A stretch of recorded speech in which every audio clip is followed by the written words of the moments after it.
tao o dili yung ka worth it para sa iya ibuli o ibuli yung kaniya. Ang makasakit pag yun anak, ibuli na lang manggani ka sa ibuha po yung barkada. Diba? Ing ana ang akong ex sa una. Ibuli ko niya sa akong sulit ka barkada. Aguroy. Pagkabalo na ko nga ibuli ko niya sa akong barkada, gianto na ko sila sa ilahang balay.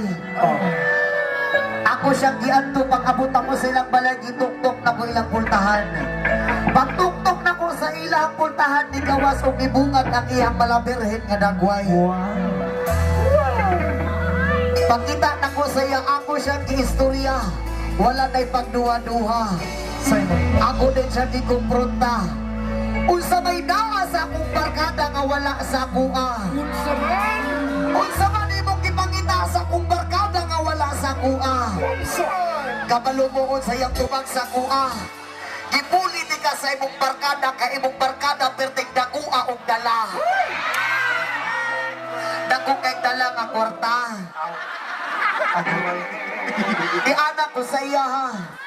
Dili jukas aning ako ang taas kaayo. Taas kayong pananaw sa kinabuhi. Bisag unsa nimong kataas o pananaw sa imong kinabuhi ug wala kay kwarta, wala jud kay bili sa iya ha. Bitaw. Sige lang mo'y giparaya na ko siya, at least nabasa na ko niya.